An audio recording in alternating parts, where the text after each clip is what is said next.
I'm going to give a talk about a work entitled The Canvas Cube and the trajectory of that work over a period of about 7 years.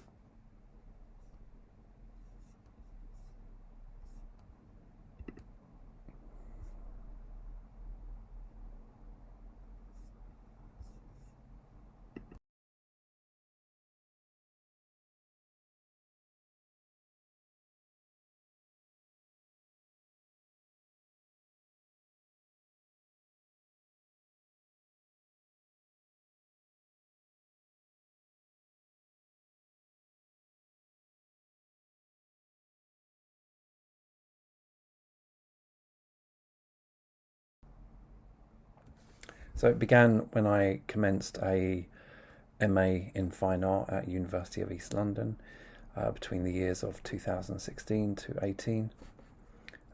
The programme leader was late Professor Grenville Davey, pictured there with Damien Hirst when they won the 1992 Turner Prize. These were part of the YBAs, which were very influential to me in my earlier years in the 1990s as an aspiring artist. So the inception of the cube then, as seen here in a, I wouldn't call it a concept drawing, but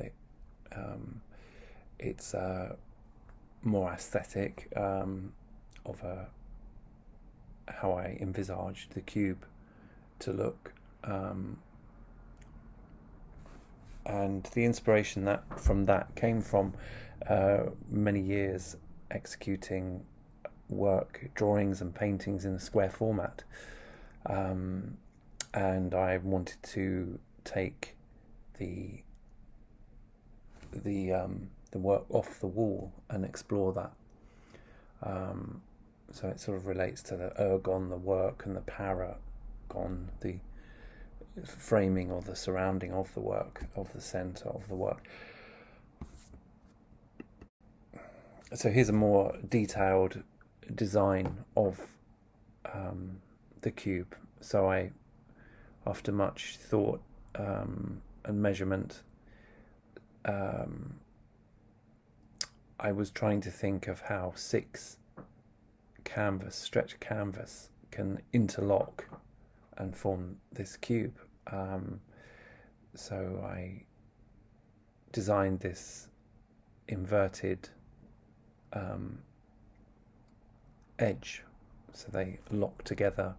The idea was to use magnetic tape to hold the cube together. So I initially tried to do it myself at the university's woodworking room, and I didn't really enjoy woodwork at school because it just reminded me of that, really, because wood seems to have a mind of its own. It warps and bends and twists, and you might be able to see here some of the plastic wood that I used to try to straighten and equal out the corners, the vertices, but I gave up on that and I outsourced a company, Harris Moore Canvas, who did a fantastic job, as you can see there, of the joinery. And but this brought in to mind questions of authorship. I had for several decades created drawings and paintings with my own hands, so here was somebody else constructing the work. So that was a first for me to explore, and this went through several phases, really, as seen here. The work is shown in the AVA gallery at UAL, and one of my colleagues, Piers, took a great photograph of it here, and another one here. So again, authorship came to mind because although I'd taken countless photos myself, when I saw these photos, I thought, yeah, this is how it needs to be shown. So one of the artists is a photographer, so they had a particular knack, and it really shows off the work, I think. I did take a video that I was quite pleased with, as seen here, of the work in rotation in the AVA gallery, but without a tripod. So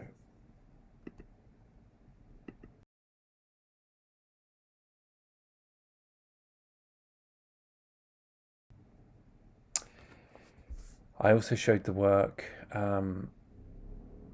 externally out of the university institution at the Old Biscuit Factory gallery, but unfortunately I think in terms of curation it really doesn't do the work any justice, hung there next to a pipe. I came in the day and was advised to hang the work there, and that was it, and be done. So, there wasn't any curatorial support, or there wasn't anybody else around to really bounce ideas off of, and so that's there it is. So I then thought about how I can run with the work further, or what else I can explore, and I thought about water. It's been a subject matter of mine for most of my career as an artist. Reflections and refractions in and on water, turbulence. So I created this concept drawing here in a 50 centimeter watercolor and graphite on paper. And so I hung the cube here, and rotated it, and then projected the Thames, River Thames, onto it.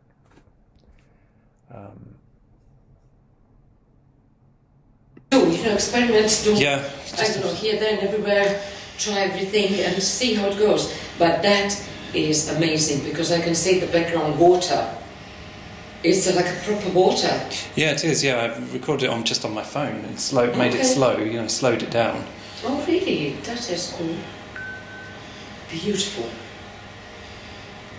Sky, you make amazing stuff. Well done. Oh, thanks. No, this time it's really well done. Well, this is just experimenting, really, just to add a bit more. And from that, I cropped and realised this video to install as a work.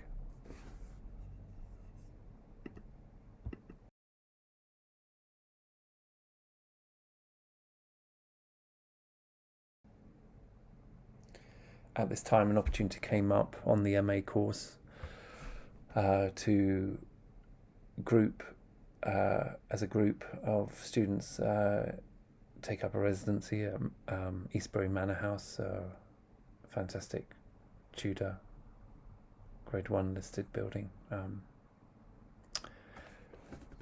And there was lots of space. There were only about 10 students who took part, so I was provided a room to myself on the ground floor, where I showed the work as a video installation, as seen here.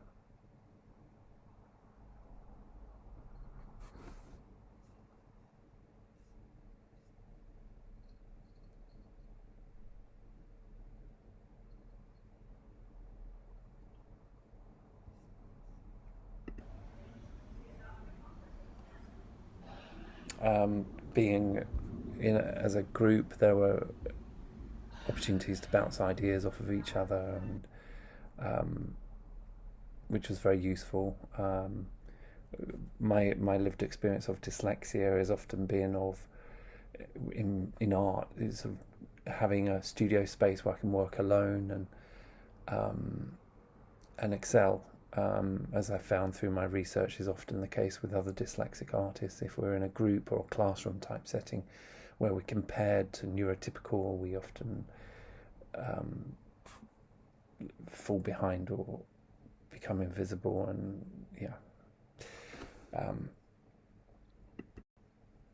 so from this then I went back to Harris Moore Canvas, who created this excellent 50 centimetre double in size canvas cube, as seen there, just in the stretcher bar phase before applying the canvas. This culminated in the opportunity, again within UEL, of a individual residency. So here I was, left to my own devices, which was how I was used to working. Again, as I was saying about being dyslexic and often preferring to work alone. But I did experience a sort of cabin fever. I was in there for 2 weeks, pretty much every day. There were times when I really wished for some interaction, although I did have some interaction with some of my peers, but most of them were too busy in their own studios. So again, a concept drawing of that container space with the 2 cubes envisaged, with the 50 centimetre larger cube in the background, the 25 centimetre cube in the foreground. So a play of perspective there. And seen here is a video of the interior of the container space with the 2 cubes suspended. They were equidistant from ceiling to floor and wall to wall. So a sort of play on perspective there, where they both appear the same size.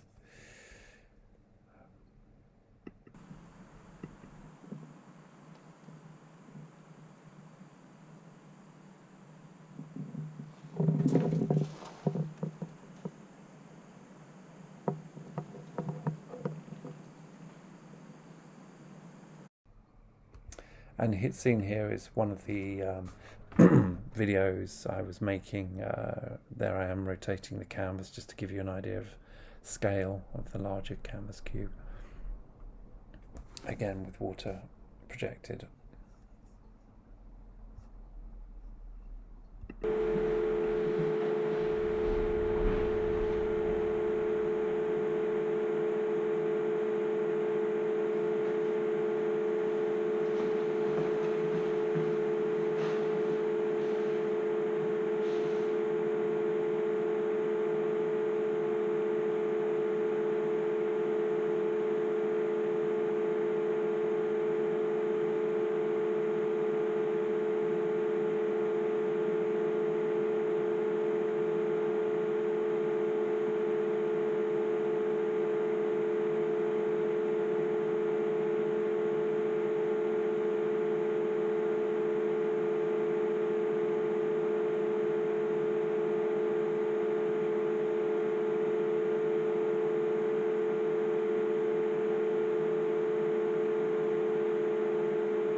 And another video of the interior of the container space with this, showing the setup with my laptop and GoPro and cables, and the 2 cubes in rotation there with a sort of phantom shadow cube superimposed.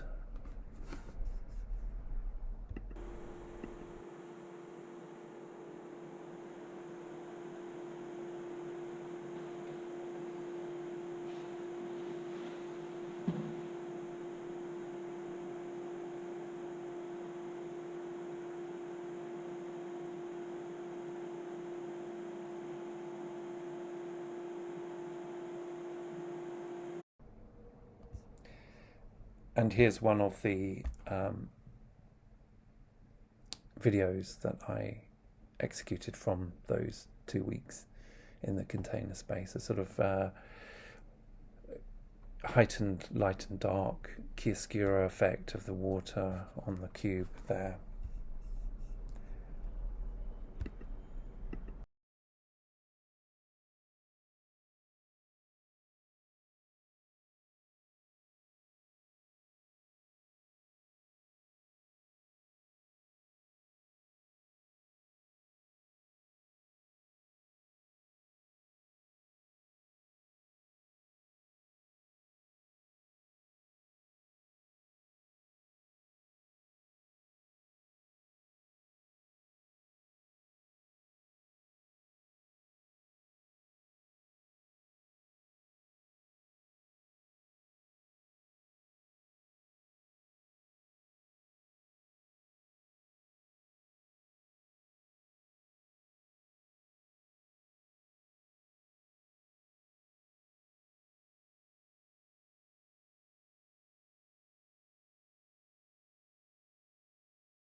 And a second one, my preferred at the time, where I increase the contrast to such a degree that only the planes of the cube are visible with the water refractions and reflections.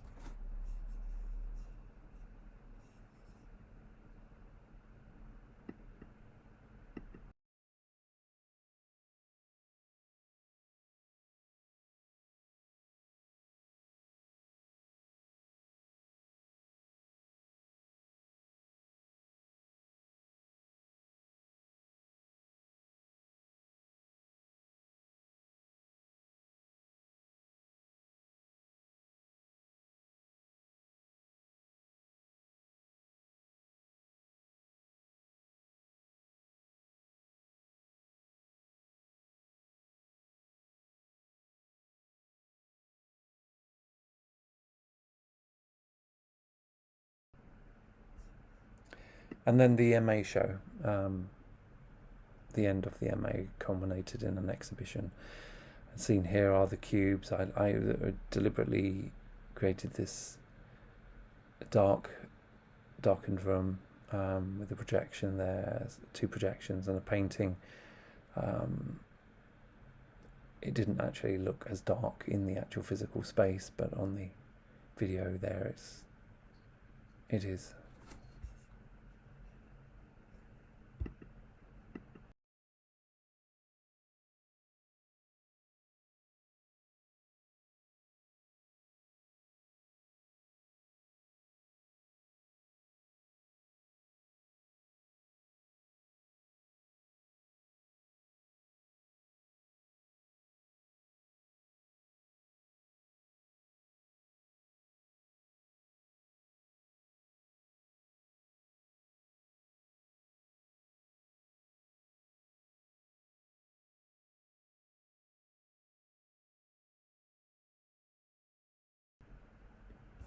So then, 2 years later, I embarked on a PhD in art,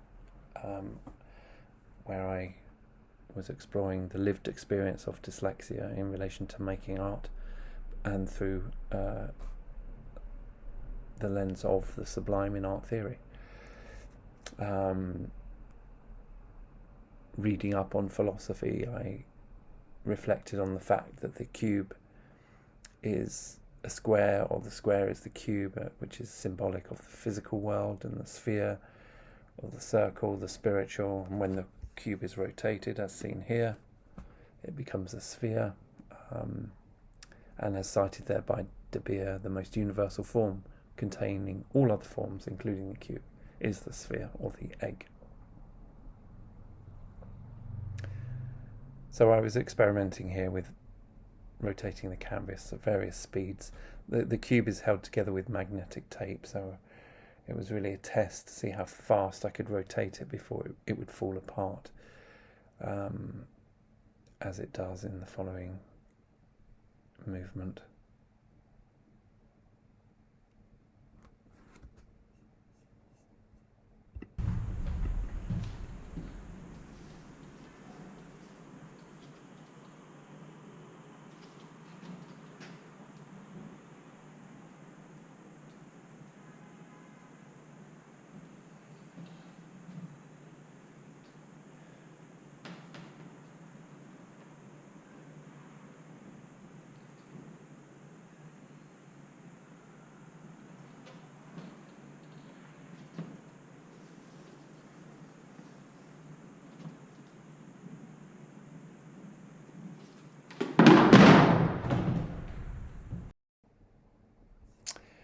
So,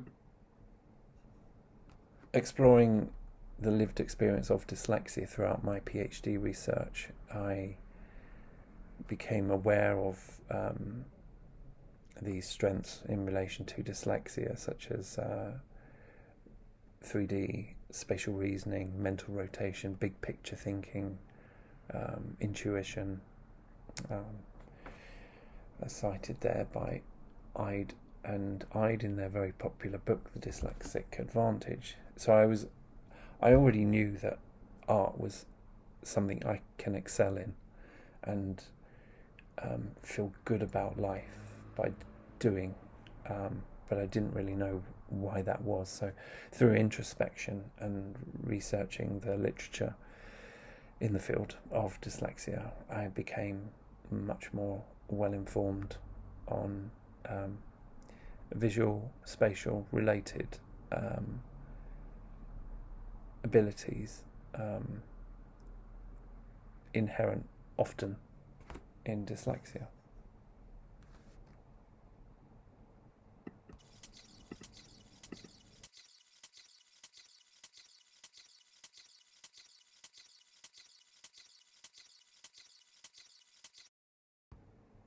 I jumped forward a slide there. This is a series of drawings I did, 50 centimetre square graphite pencil drawings, 4 drawings there, where I was trying to deconstruct the cube in rotation there in the previous slide, and I was thinking how I can do that. And the first image shows the cube as an oblique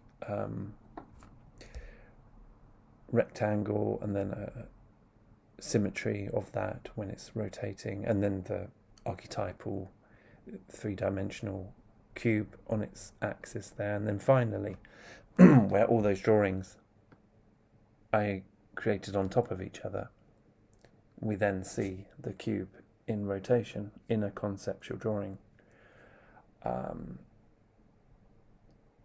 as cited above there. One of the authors who speaks of strengths, whether compensational or otherwise, is Professor of Neuroscience John Stein from Oxford University, who speaks of superior perceptual abilities and dyslexia. So I completed my PhD in art, passing my Viva in 2025, and as part of the Viva I exhibited my work, being a practice-based PhD, a combination of 4 years' work. One of those pieces was the cube, as seen here, the larger 50 centimetre cube, from various vantage points.